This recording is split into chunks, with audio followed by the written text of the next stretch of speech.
man. Let's go, man. Welcome back. It's the dinner treat. You see, we got this upgrade. You see, we got the vibes going. Man, I'm with my guy, Tickers, man. First of all, appreciate you coming, man. I've been seeing what you've been doing. Hey. You've been killing it. Hey, thanks for having me, man. Den of Truth. This is a big deal. Look at this lavish. This is lavish, bro. Come on, man. We're trying to elevate. I like it, man. We're trying to elevate. But, man, I've been watching your content for a while. Yeah. And it's really intrigued me the way that you've been able to, like, cut through from someone who's actually not from this region. Yeah. You know what I mean? Yeah. So, first of all, I just want to ask you, when did you come to Australia? Why'd you come? And, like, what was the energy? I came to Australia, like, I'll say a month before COVID hit, so timing was wild. But I actually came to play football. Well, you guys call it soccer. Soccer, yeah. But I came for football. There was a team out here that wanted to sign me, and I came for a trial. To be fair, like I never really had anything set in stone. I was actually supposed to go to Melbourne. Yeah. Which is the wild thing. Like I came and I landed in Sydney. Chopped up with a few people that I knew over here, and then I was like looking for a team, and a team that was going to give me a trial was in Melbs. And then I trained with this guy called Jonah Football. He's got a big YouTube channel. Yeah. Shout out to Jonah, man. Been with me from the start. And then he contacted the coach in Sydney, went for a trial in Sydney. Bang, the team liked me, and then I just signed. So then I ended up staying in Sydney. Yeah. And then COVID hit like a month later. So they couldn't pay me the money what they were supposed to pay me. So yeah. It was what it is. But that's how I came, man, for football, bro. So COVID hit, right? Yeah. Boom, everything goes to shit. How did you start to get into TikTok? Like, what was the first video? And, like, what were you thinking with it? Did you think it was going to blow, or what was it? No way, bro. Like, I still say, like, I still pinch myself to this day. Like, sometimes I was, like, a couple times I'll just look back at my videos and I'll be like, bro, people actually know who you are. Yeah. I still pinch myself, I bro. I swear to you, I still pinch myself. Because my first ever video, right? So, COVID hits, right? Yeah. And it's basically like, as a foreigner over here, the government's not really going to give us nothing because they're basically saying everyone go back into England. Yeah, you know what I mean? We ain't going to pay you shit over here. Yeah. So I'm like, I don't want to go home, right?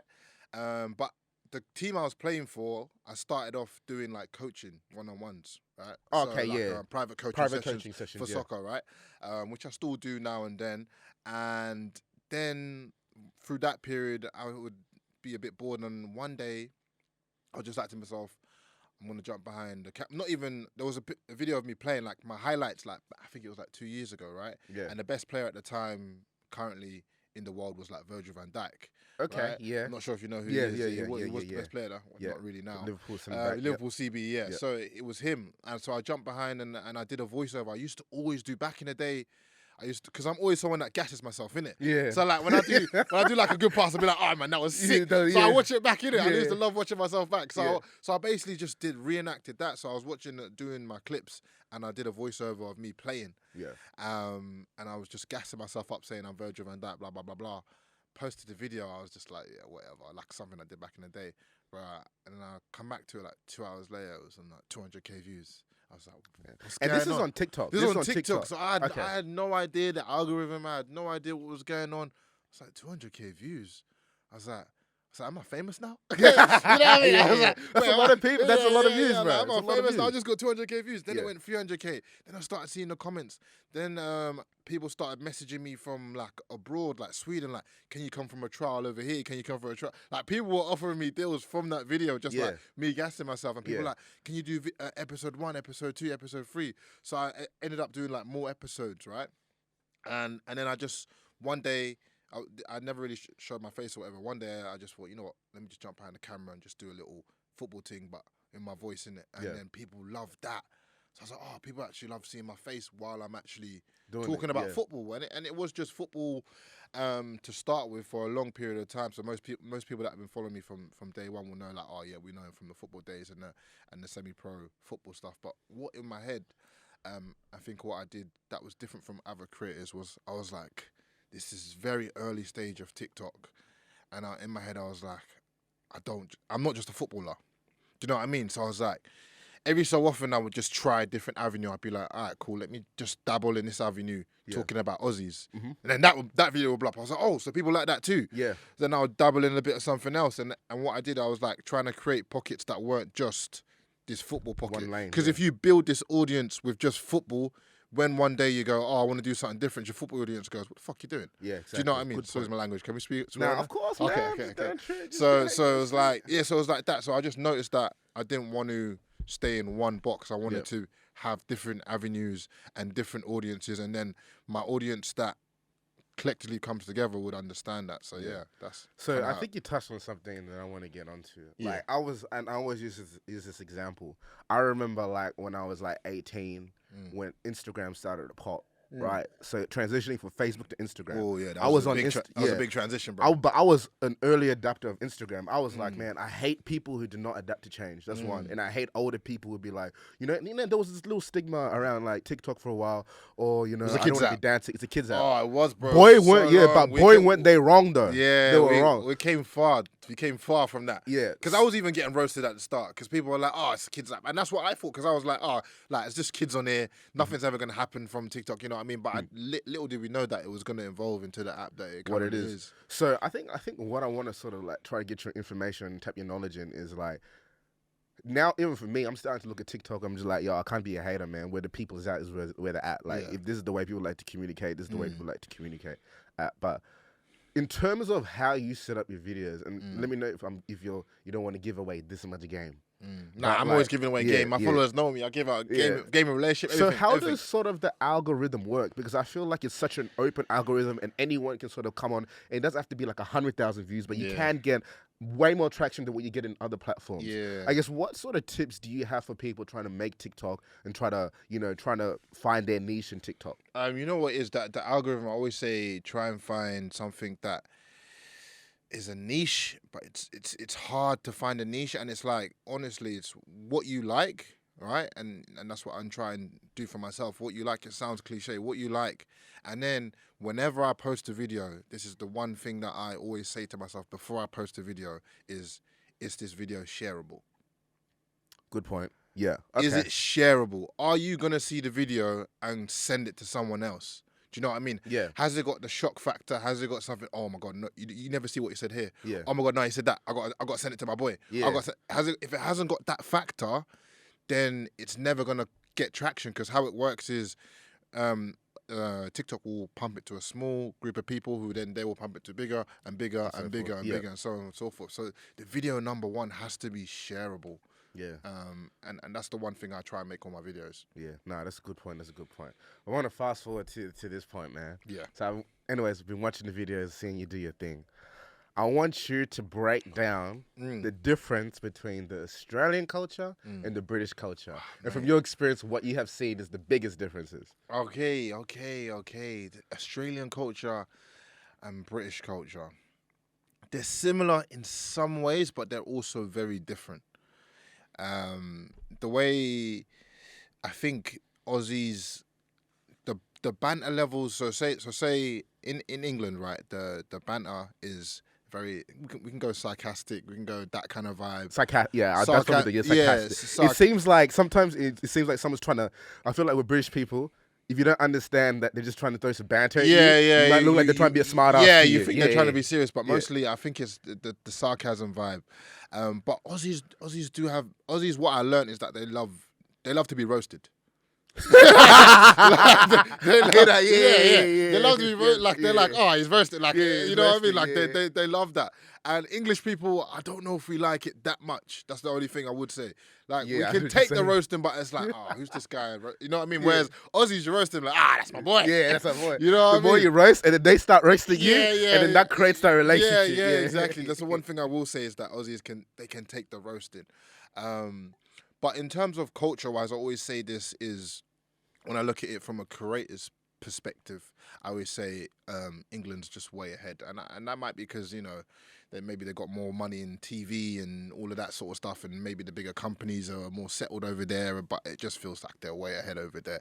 I look at some of the UK creators and I compare them to some of the creators over here, and they're just skyrocketed. I don't know if that's to do with the accent or breaking different barriers or accessing different things. I think, to be honest with you, man, I think a large part of it to do is that like they're just not like everyone that I know that comes to Australia. Every time they see me, they're like, "Wow, there's a black person here." Oh, facts. No, to be fair, when I came, I didn't know there was there was a community like that. Yeah, that's what I'm saying. Like Yeah, a lot facts. of and the issue with I had Australia. to Google it, bro. Yeah, because I thought it was gonna be like an American thing. I thought because I lived in America as well. Yeah. So I thought, is it gonna be like an American thing where I walk and everyone's just like looking at me in a Crazy. certain area? Yeah. I had no idea. Then I Googled like black people in Australia. Yeah, where they at? Where they Where they at? I was like, Yeah, oh, there's a yeah. couple here now. Black people are good. I went, I was like, all right, vibes. But there is these communities over here, especially like I'm playing in the African Cup now. Yeah. I love You playing. play for Zimbabwe, don't you? Yeah, I'm playing for Zim. Yo, you gotta get me a jersey. Even You gotta get me a though I'm jersey. Nigerian, I'm Yeah, playing for Zim. yeah, man, we But, gotta get a jersey. It's in like there. that atmosphere. I love that atmosphere because when I go to those African, whether it be an African party or African pitch or something, I just feel like at home. I feel like one. You know what I mean? I know what you're Don't saying. matter- Yeah. Don't matter where you are in the world. But the so. point what I was trying to say is that that's a big issue with it because Australia doesn't really have any diversity in content. Like I think a lot of people are trying it right now, which is dope. Yeah. You know what I mean? But I think it will really take like more than 5 to 10 years because, like you said, if people are watching your content and you're doing well, it means there's an appetite for it. Yeah. You know what I mean? So you can't. I think Because I guess the typical Aussie content is like the funny, like super not bogany, but like Aussie dude. Just maybe saying the C word a lot, swearing a lot, and and throwing jokes and banter, and people like that, you know what I mean? So it is taking.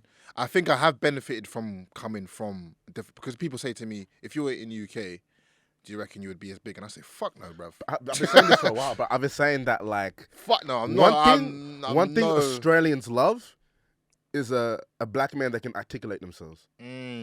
Telling you that, Speak man. well, they love. Australians love a black man that can sort of move around the banter and like you know what I mean, and chat shit. You know what I mean. So that's a good point. Now, British girls or Australian girls? What are the differences? What are your thoughts? Listen, I'm actually off the market now. So oh, you're off the market now, yeah? Off the market now. Signed a little long deal. 2-year deal, I think. We'll see. We'll see. But you know what? I've said this before. I always till I obviously met the girl that I'm currently with, but I preferred the British girls. Why is that? Because it was hard for me to get onto the same wavelength in terms of banter, in terms of culture, in terms of like saying certain things, and them understanding what I'm saying. You know what I mean? First of all, yeah. What I'm saying and like the slang and all of that. So it was just easier with the English girls because it just used to be like, yo, bruv, like blah blah blah blah, and they'll understand. You know what I mean? Yeah. But the girl that I'm with at the moment, she's like superstar, bro. She gets it, man. Yeah, so. yeah. Nah, I've noticed that. Yeah, nah, Australian girls need a bit more banter. Yeah. I'm sorry. But the thing is, you can. To be fair, like I used to say that I think it's like the Lebanese, that kind of community and the African community a little bit. Yeah. We get that. We get that. Yeah, exactly. okay. The African, okay, the Lebanese, we all get that banter. When I have connected more, it's been through those kind of people. You know what I mean? Yeah. But I feel like the Aussies. It's hard. Yeah. Yeah. That's what I'm saying. I have to take you out to like regional Australians. Oh, mate. Regional Australia. I want to do like a trip to there and just like record and just go around, interview people and just see what it's like in those really like regional spots. I'm telling you That'll now, be funny. once you go out there, you're going to be like, oh, I understand like what is going on here. Yeah, but that's cool. Okay. So recently, one thing that I love about what you did is you're putting a bit of a limelight on, I guess, traditional Australian sports. And when I say traditional, I mean NRL, AFL, right? They're massive here. You know what I mean? Huge. A lot of people, like, whether you like, I think AFL is probably the bigger game in terms of, like, if you go to AFL game, like, it's very engaging. You know what I mean? So much like, going bro, on. you see some dudes just, they go hard with it. You know what I mean? They go flying knees, fucking elbows to the face. When I was reacting to it, I was like, bro, what is this violent sport, bro? I could not fathom the way they're hitting each other, the way they're throwing the ball, the kicking, how big the field is too. It's huge. I think I thought a football field was huge, but AFL field is just... It's crazy. Even with NRL, it's like, even like, because I grew up in South West Sydney, it's like, like NRL is a serious, or rugby league is a serious sport over there. But the one thing that I have noticed, and we'll talk a little bit about this, is Australia sort of has we call it a tall poppy syndrome, right? Which is a perfect way to put it. Which I have noticed, yeah. It's like, cliche. A lot of athletes, and if you speak to these athletes, some of these guys, and they get a bad shake in terms of like the perception that the image that the media puts on them, and just in general society. But a lot of these guys are super intelligent guys, super dope guys that can sort of market themselves. But the thing is, when they try to be confident, when they try to be cocky, which is entertainment, which is what we watch them which for is anyway. why you watch is them for. entertainment. When they try to be confident, when when they're trying to entertain, all of the media starts to bash them. All them people start saying, "Oh, you need to be humble," which is stupid to me. What are your thoughts on that? Like, what are your thoughts on like the tall poppy syndrome and sort of those two main sports, AFL and NRL? Because you started to get into it, and when I saw you at that Parramatta guy, I was like, how did this brother just get in there? I got the lucky fast. But nah, you know what?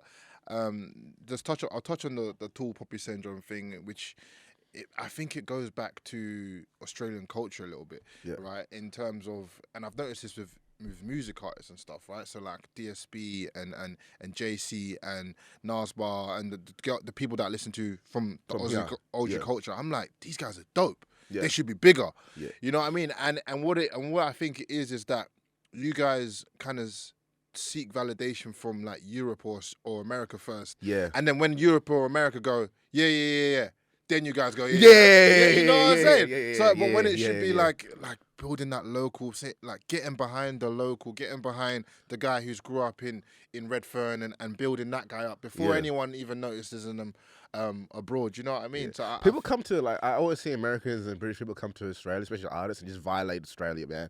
They come here and they just run it up. You know what I mean? You go to one of those Culture Kings meetings, the brothers are doing this. Yeah. Collecting that bag, and he's gone. and he's out of here. The next day, he's catching a plane. You don't even want to talk to none of y'all. You know what I mean? But that is a big issue here, man. Me and Wise actually on the radio. Me and Ziggy Wise, we always talk about this, and we always talk about like get behind them. Local artists, for lack of a better word, like it's the deriding that some people here just love to do, and it's like, you know, I think over the last maybe 3 months, I think a lot of artists overseas have realized that a lot of their listeners actually come from Australia. Yeah, it's you know what I'm saying? I think it is Digger D's like biggest audience was in Australia, bro, and he's a drill rapper from like South London, bro. Yeah, you know what I mean? Is that crazy to you? Like coming from, because I would think wild to me, bro. If there was an Australian artist that grew up in like close to my area and he's doing crazy over there in the UK, I'd be like, and everyone's trying to talk like him, and everyone's speaking like your people. But the thing is, like, what I didn't realize, and also why I think I'm so popular now in this realm that I'm in, is because right now the British black accent is the in thing. Do you know what I'm saying? And you know what that is? Because of Top Boy. I was gonna say Top Boy. Top Boy took it to the next level, bruv. Top Boy did more than my career than I could ever do for myself, bruv. When you talk to the homies overseas and they see some of the shit that happens in Australia, you know what I mean? And then you see sort of the Top Boy influence. Does that trip them out? Yeah. They don't. No one. I think even the guys, even when you listen to Kano and all of those guys who talk about it, like people don't. They didn't realize how big it had actually got. You know what I mean? Like, when I was living in America, I remember when I was living in America 4 or 5 years ago, and the first Top Boy got released, and people in America would start saying like, "Yo, bruv, fam," and I was like, what's going on here? What's going so on? I was like, he's even infiltrated America like that. And obviously, when the new one came out not too long ago over here, everyone was for the next month. Everyone was British. You know what I mean? So it is. I like it, but I think there needs to be something like that infiltrates. That infiltrates everywhere else. You know what I mean? Yeah. So that's but I think it's still so early in what we're doing in Australia. It's like when I look over, like, we'll use UK for example. Like, how long has the UK? Like, how long has it been a thing for? The UK drill scene, or just like the UK? Just grime? In general, like the grime scene. Like I say this, the first Jamie Skepta song I heard when I was 13 years old. I'm 28 now, bruv. Yeah, 13, I would probably so say like 10, 15 odd years. What do you reckon, Mo? Like, what do you think in the Australian music scene, rap scene? When do you think that it like actually came out? Like, when do you think it started blowing up? I want to say like 5 years. Yeah, so it's still a baby, bro. It's still a baby. 5 years, it's still a baby, and people are actually starting to like actually understand. Because also, it trips me the fuck out when like I will see someone and I know exactly where they're from, and they start speaking like they're from UK, UK or American. Yeah. But the thing is, what I say with it is, and I say, because I got this good friend of mine, and all he listens is from Northern Beaches, right? And his favorite artist is AJ Tracy, and he listens to J Hus. And when I talk to him, like, I feel like I'm talking to someone from Ends. But it's like some people, I think they've adapted the culture so much that that's just what they like. You know what I mean? I always say, like, don't just like absorb that culture, but add your own twist to it. You know what I mean? So I love it when like DSP will add the little Nigerian flavor with the Australian, and then maybe a tiny bit of British, and I like that. You know what I mean? Like add your own flavor. Don't forget like your roots, kind of thing. You know what I mean? So that's what I'm a big believer in. Yeah, I think we do need to get to that certain point. Like I was talking to someone about the Burna Boy situation. Oh man, and I'm still upset about it, to be honest. Yeah, right. I was trying to get in the concept, but one thing that I did notice, like people were getting a lot of flack about it, and people were saying, "Oh, we should get this African Australian acting to support that or die." And I was like, I love it. I love what you're trying to tell me. But I was like, bro, I go to a lot of these guys' shows. And y'all like you guys are not there. So exactly. So it's like you want to see the African artist support Burna Boy, but you're not supporting him locally anyway. It makes zero sense to me. You know what I mean? Yeah. And even if you look at it, even if you look at it from an external perspective, if someone's not really from our community, they're thinking the same thing. They're like, all right, well, you guys are telling us to support this act, but if I look at the numbers, you're not there. Yeah, you know what I mean? And really what it is, it's a reflection of you. Yeah. If you look at, for example, 1-4 Hooligan Hef, you look at these Pacific Islander artists, look at their numbers. Like, their community is supporting them. Facts. That's who's running up their numbers. Facts. So it's undeniable when they say, all right, we're going to make younger lips to support. Yeah, that's because his community is... The numbers are there. The numbers his people are going to shows. His people are buying the music. His people are supporting it. So I think it's a different... But I'm telling you, I was burning, man. I was trying to hit the last. So I had good tickets too. I had good tickets too. No, I was trying to hear that too, bro. I've been upset about it, man. So what have you been up to, man? Like, what have you been working on? What's been on your vibe? What's been on your energy? I've just been, I've been working with different brands and stuff, and where I want to be, and I kind of took a step back, because on the content that I'm making, and when you're making content, you gotta kind of be very careful in the direction you're going, or what type of content you're making. Like, are you doing too much about relationships? Like, do you want to come off as that kind of guy? And I was like, you know what, I'm gonna take a step back from like the relationship, like talking about girls kind of thing or whatever, because number one, obviously now I'm in a relationship, so I don't really want to be talking about that anyway. Yeah. And then number two is like this social media thing is the long game, right? So it's like I've seen people that when I was on the app, I remember like when I first got my first 30, 40K on TikTok, there was people with like way more followers than me. But I've slowly overtaken them because they didn't really adapt and like try and find a little pocket, and they just stayed in the same lane, and then they became a little bit boring and then whatever. So it's like, for me, it's like I'm trying to think of this thing. Yes, TikTok's hot right now, and maybe people know who I am right now, but in 2, 3, 4 years, 5 years time, like, where am I going to be? Yeah. You know what I mean? Where do I want to position myself? So that's why I'm Do you plan on staying in Australia? Oh, hell yeah, bro. Yeah, you like it here. I can tell you love it here, man. It's too good, man. I'm going to go UK for holidays, and then I'm going to come back here, man. Australia's going to be the spot. I'm going to bring all my mandem over. I know. They're looking, they're like, I got to see what this guy's on right now. A couple of my boys are coming in January, innit? So I'm like, you lot, come in summer? In summer? Yeah, they're going to have a good time. Yeah, they're going to vibe it out. So, yeah, man, I'm trying to bring, hopefully I can move the family over here at some point. That would be my ultimate Really? goal. And what do you like about Australia? Like, I'd like, what about the Australian culture is so, I guess, livable? Like, what makes you want to bring people here? It's a more work-life balance, bro. I've never lived anywhere with a more work-life balance than Australia, bro. Because, like, I always say this, in UK, right? In UK, right now, my boys that are working, shout out to my boys, but they're working shifts, right? Graveyard shift, we call it. Because they're waking up when it's dark. They're going home when it's dark.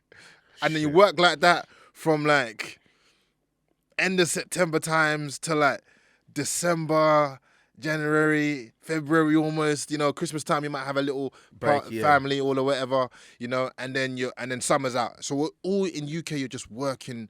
It feels like you're just working for the summer, that summer period, you know what I mean? Where you can go out, party, whatever, holidays. But it's that winter grind in England. It's almost unlivable. It's horrible. If you don't like your job, it's horrible. It's cold, it's rainy, it's wet, it's below degrees. Everyone's unhappy. It's dark, it's gloomy. I'm like, winter here is not bad, bro. That's why I take a piss out of it. It's not that cold. It's not that cold, and there's still stuff going on. Yeah, do you know what I mean? Yeah, it's still a vibe, and I feel like on Fridays or whatever, I feel like on Fridays in Australia, it's almost like a write-off. Like, you guys, bro, it's a Friday everyone's today. Going to the pub for beers. You know what I mean? Recording this. It's 1:30.